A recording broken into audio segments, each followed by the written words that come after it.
it's great when a plan comes together, and man, I've been sitting on the sidelines for about 7, 8 months, and it was like that itch that you're just waiting for, and finally Dynamite 1 happened, and man, it just went down exactly the way I would have scripted it. Now, you didn't get Mo in the finals, you got Francis Carmont. What was it like going through that last minute switch?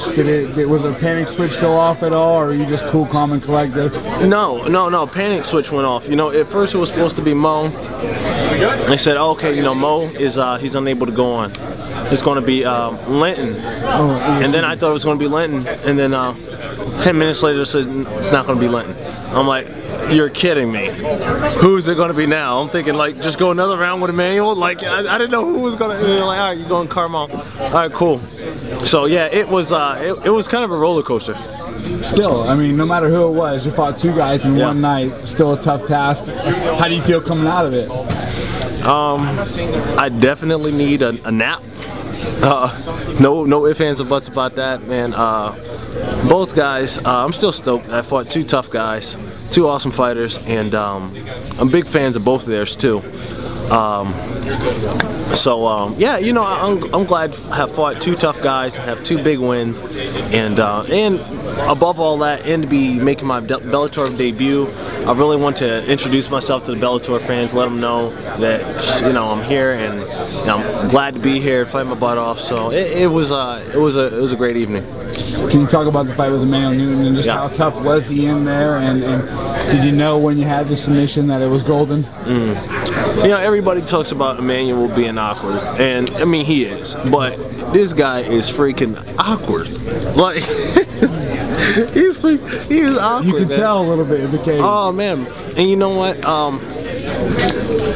It's weird because I didn't want to. I didn't want to engage him too much and open myself up. So I kind of had to wait and stay home and just kind of let him do what he's doing. And it almost put me in a different kind of game. I don't normally counterpunch, but it ended up being that kind of a fight. So it was very interesting. He's a very, very tough fighter. Like, you know, things went the way they went, and some people may watch that and say, oh well, he didn't really get you with much. You're not seeing it for what it is. You know, he's a tough fighter, and he has so many different awkward little angles that he hits. It's interesting. I want to spar him now just so I can like get more experience at that style. What was going through your head when they squared you up against Liam?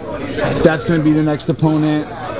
Do we know how long it's going to be, and what do you think about the matchup? I don't know anything. All I know is the next guy's Liam, and he's a stud, man. He's a killer game, as we saw tonight. I thought that was the super slick submission he pulled off.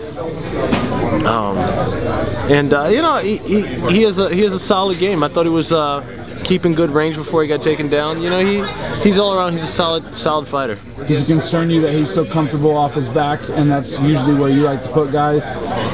No, not necessarily. You know, it's these clash things that make matchups awesome, because I tend to be a very awkward guy. But I mean, I'm awkward level 4. Emmanuel's awkward level 10. You know what I'm saying? And it made a very clash style matchup for a while. And same thing with Liam, you know, because I like to be there and he likes to be there. There's going to be some friction in somebody's games that has to give. So you know, it's going to take a lot of preparation and some hard thinking and really study and troubleshoot and make sure I'm prepared for that one. It doesn't seem like there's going to be a lot of trash talk leading up to that fight. How do you sell this fight? What would you tell the fans? This is why you have to see me fight Liam McGeary. You know, honestly, to me, it's not anger that drives me. It's the sport. It's the competition.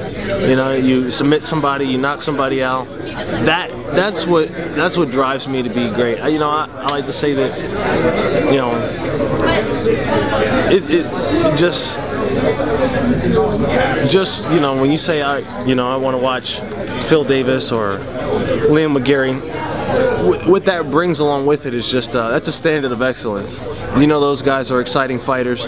You don't have to go and sell the fight in that way and say, oh, I'm going to kick your butt, I don't like you, your mom's ugly. It's funny, it's entertaining. But sometimes just knowing that two guys are competitors, knowing that they are just going to train their tail off, get in there and throw down and shake hands, you know, that's good enough. And I have to ask you, does it feel any different being on this podium as compared to being on the UFC podium? Do you feel any more at home? Is there anything that makes you feel like, God, I'm just glad to be here rather than there? More than anything, I feel very welcome into this family. The people that run all the organizations that I fought for, they were like family to me. I've been with them for a while, and you know, it's kind of sucks because you get ripped off like a sticker and like a band-aid, you know, and transplanted here. But everybody here is super nice, and it really is a new family for me. Is Bellator the place to stay? Bellator is definitely the place to be. Phil, we appreciate you taking time before we let you go. Is there anything you want to tell your fans? Yeah, I just want to tell my fans, thank you for following me here at Bellator, my new home on Spike. You're awesome. Thanks for all the well wishes and good lucks on my Instagram, my Twitter, my Facebook. You guys are awesome.